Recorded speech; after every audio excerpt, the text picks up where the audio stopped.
마지막 전투 세 번째 이야기. 마국간에서 전투가 시작되었습니다. 칼로르멘이 나니아를 점령했음에도 불구하고 티리안과 일행은 죽음을 각오하는 용기를 냈습니다. 죽음에 대한 두려움이 몰려왔지만 나니아를 위해 싸우다 죽는 것이 낫다는 결론을 내리고 전투작전을 세웁니다. 아슬란님께서 내리신 모험에 자기들을 맡기기로 한 것이죠. 무엇이 죽음에 대한 두려움을 뛰어넘게 했을까요? 온전한 사랑이 두려움을 내어 쫓나니 두려움에는 형벌이 없음이라는 말씀처럼 아슬란에 대한 신뢰와 충성이 두려움을 이기고 끝까지 그분을 따라가는 용기를 준 것이겠죠. 때로 우리 앞에 그분의 모습 보이지 않아 마치 모험하는 것 같아도 신뢰는 계속 따라갈 힘과 용기를 주네요. 죽음을 생각하는 상황 앞에서 티리언과 주얼의 대화는 향기롭습니다. 티리언은 왕이었음에도 주얼에게 상처를 준 일이 있었다면 용서해 달라고 말합니다. 주얼은 티리언 왕과 함께 한 기쁨들을 기억하며 다시 한번 삶이 주어진다 해도 자신이 살아온 삶을 선택할 것이며 지금 맞이하라는 죽음 외에 그 어떤 죽음도 선택하지 않을 것이라고 말합니다. 이들에게서 느껴지는 죽음은 슬픔이 아니라 숭고함이었습니다. 끝이 아니라 살아서 내 마음 수면 위에 계속되는 반향을 일으킵니다. 나니아를 위해 싸우는 자신의 죽음을 고귀한 죽음이며 귀한 보물이라고 했던 루니트의 말이 생각납니다. 그들로 인해 나 또한 죽음이라는 거울 앞에 서 봅니다. 죽음 앞에 내 삶을 비추어 봅니다. 주얼처럼 내 삶이 감사했다고 말하고 있는가?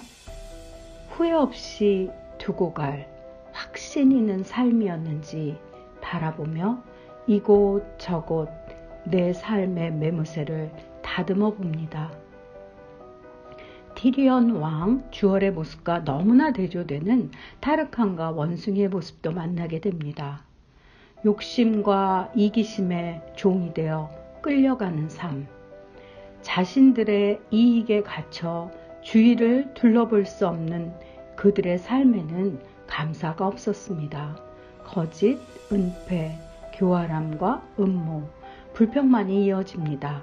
살기 위해 온갖 수단을 다 쓰지만 그들의 삶에서는 죽음의 냄새가 납니다. 티리언 왕은 지혜로운 전술로 나니아 병사들을 지휘하고 질과 유스터스, 나니아 병사들 또한 왕을 도와 최선을 다했지만 후퇴할 수밖에 없는 상황이 오고야 말았습니다. 끝까지 싸우다가 죽기를 결심한 티리언 왕은 타르칸을 움켜잡고 마국간으로 돌진합니다. 함께 죽기로 결심을 한 것이죠. 타르칸을 본 타슈는 그를 잡아챕니다. 이 모습을 보며 티리언 왕은 타슈는 한낱 괴물이며 타르칸은 그의 포로임을 볼 수 있었습니다. 자신에게 죽음을 뛰어넘을 용기를 준 아슬란을 경험한 티리안은 아슬란의 이름으로 명합니다. 괴물아, 내 합법적인 포로를 데리고 원래 있던 곳으로 가라. 자신의 포로를 데리고 타슈는 아슬란의 이름에 순종하며 떠났습니다. 두려움과 공포를 주던 타슈가 아슬란의 이름 앞에 쫓겨나는 장면은 그분의 이름이 얼마나 권세 있는지를 실감나게 보여주었습니다. 무심하게 생각하던 아슬란 이름의 능력이 생각났습니다. 내 마음에 살며시 들어와 나를 괴롭히던 걱정, 비교, 열등한 생각들을 향해 아슬란의 이름으로 선포해 봅니다. 아슬란의 이름으로 명하노니 나에게서 떠나라. 아슬란의 이름 앞에 내 마음 불청객들도 슬며시 사라집니다.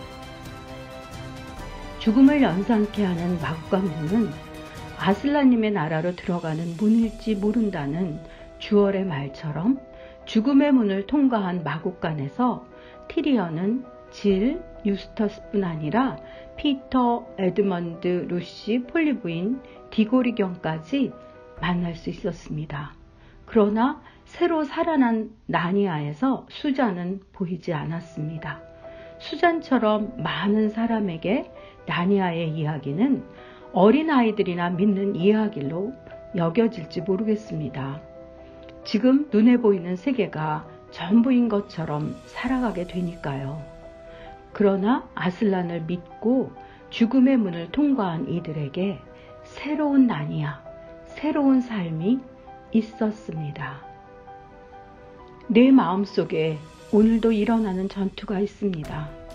보이지 않는 아슬란을 믿으며 표시를 따라 모험 같은 믿음의 여정을 걸어가자는 소리와 보이는 현실과 상황이 전해주는 소리를 들으며 많은 이들이 걸어가는 넓은 길로 멋지게 내 소견에 오른 대로 걸어가자는 소리는 오늘도 내 마음에서 전투를 일으키곤 합니다.